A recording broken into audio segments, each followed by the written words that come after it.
Halo Pak D Lover, ketemu lagi ya sama Pak D. Dan seperti biasa, kali ini Pak D bakal mendongeng sebuah alur cerita dari film-film yang kalian request. Dan untuk hari ini requestan datang dari teman kita berikut ini. Dia merequest sebuah film yang berjudul Boarding House.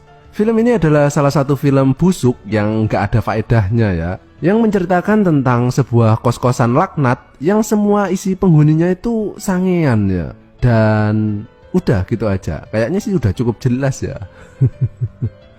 Ya wes lah, langsung saja kita masuk ke review. Silakan klik dulu tombol subscribe-nya, klik kalau sudah silakan duduk yang manis, jejer yang rapi, buang dulu sempak kalian, bebaskan burung kalian, dan Pak D puter intro nih Pak D.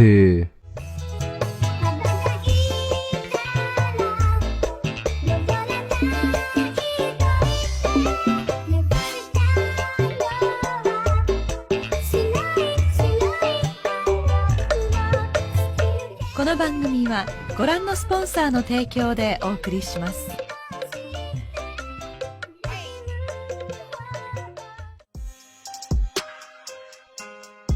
Film ini dimulai dengan seorang cowok yang merupakan tokoh utama kita yang bernama Yoon Gi.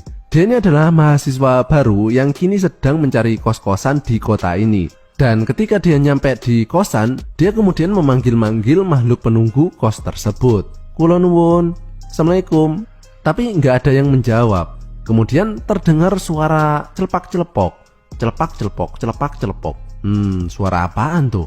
Yoon Gi ini penasaran dong. Akhirnya dia nyoba tengok ke dalam rumah. Dan ternyata itu tadi adalah suara ibu kos yang bernama Sun Ram yang sedang bercocok tanam dengan salah satu anak kosnya yang bernama Han Min.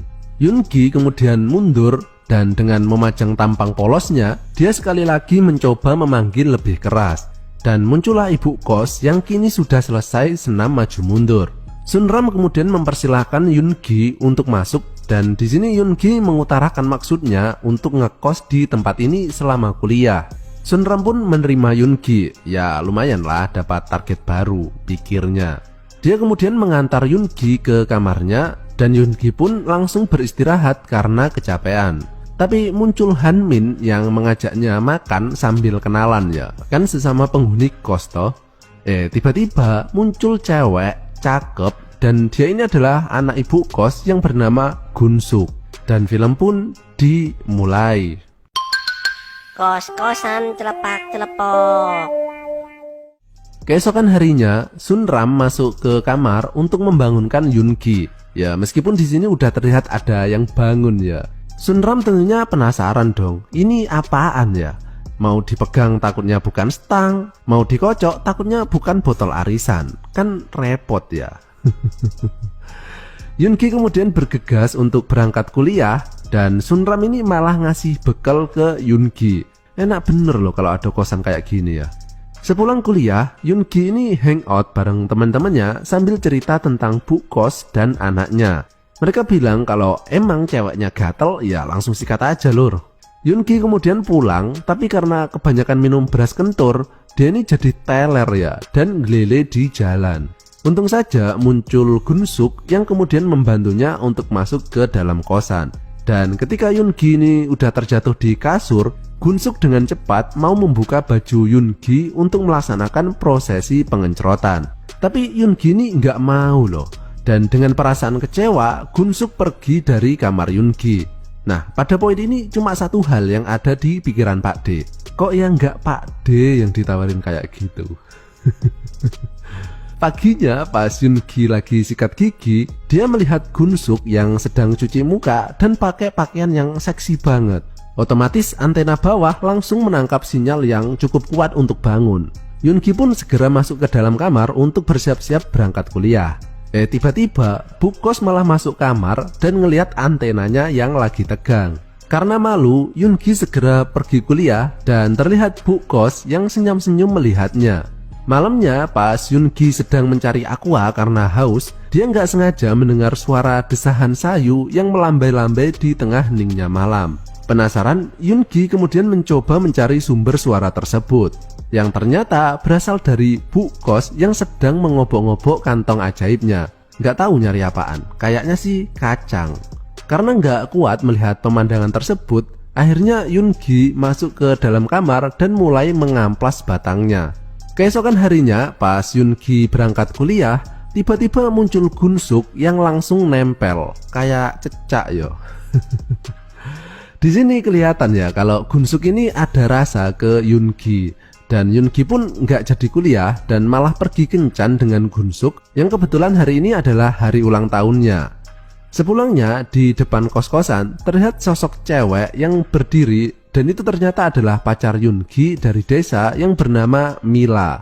Dan Gunsuk ini terlihat agak kecewa ya karena tahu kalau Yoongi ini udah punya pacar. Yoongi pun mengajak masuk Mila dan memperkenalkannya ke ibu kos. Tapi Sunram ini nggak terlalu senang dengan keberadaan Mila di tempat ini.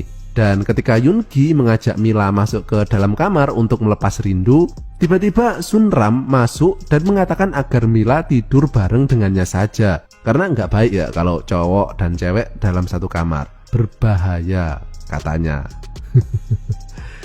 Tapi ketika Sunram sudah tertidur, Mila malah diam-diam menyelinap masuk ke dalam kamar Yoongi untuk melakukan penggenjotan. Dan hal itu diketahui oleh Gunsuk yang membuatnya semakin merasa pesimis untuk mendapatkan hati Yoongi. Keesokan harinya ketika Mila tengah mencuci muka, kemudian muncul Hanmin yang memperkenalkan diri sebagai teman Yoongi. Dan di sini ia nyantai bener ya, ngajak Mila jalan-jalan di hadapan Yoongi. Dan Yoongi ini malah diem aja loh. Oh alah, wong lanang opo kowe iki lele. Wong pacare diajak wong kok malah menengai. Akhirnya Hanmin dan Mila ini pun jalan-jalan ke kota ya, melihat ramainya orang-orang yang nggak pakai masker padahal lagi pandemi. Dan ketika mereka istirahat di tempat yang sepi, tangan Hanmin ini dengan ganas bergentayangan mencoba mencari letak kantong ajaib milik Mila. Namun Mila di sini marah ya dan bilang bahwa dia bukan cewek murahan. Mila langsung menendang kantong menyan Hanmin dan segera pergi dari tempat tersebut. Akhirnya Mila berpikir bahwa tempat ini nggak cocok dengannya dan Mila memutuskan untuk segera pulang ke kampung saja. Yoongi yang mengetahuinya kemudian berusaha mengejar Mila tapi sudah terlambat ya karena Mila udah naik sepur. Keesokan harinya pas Yoongi sedang browsing-browsing video Mama Gempi, muncul ibu kos yang mengantar makanan ke kamarnya. Di sini Sunram mencoba menggodanya dengan menyuapinya. Dan karena Yoongi ini udah terpengaruh video Shure yang katanya mirip artis tersebut, akhirnya Yoongi dan ibu kos pun bertarung. Namun akibat kejadian beberapa hari ini, mulai dari pacarnya dan lain-lain, Yoongi ini mulai berubah menjadi pribadi yang lebih kasar ya. Dia ini sering banget memaksakan kehendaknya baik kepada Sunram maupun kepada Gunsuk. Tapi kemudian dia sadar ya bahwa kos-kosan laknat ini sedikit demi sedikit telah merubah jalan ninjanya. Akhirnya Yoongi ini pun memutuskan untuk keluar dari kosan ini dan kembali saja ke kampung untuk jadi petani. Sehingga dia bisa bercocok tanam dengan pacarnya setiap hari. Dan film pun berakhir.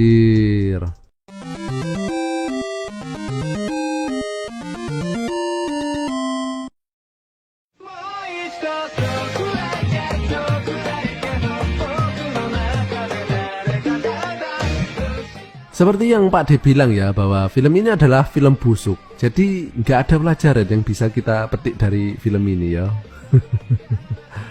Ya wes lah, cukup sekian. Dan jika kalian masih pengen mendengarkan suara Pak D, kalian bisa melakukannya dengan cara mengklik salah satu video yang muncul di layar kalian saat ini. Oke wes, terima kasih dan sampai jumpa di tongkrongan selanjutnya. Masih bersama Pak D. Bye bye.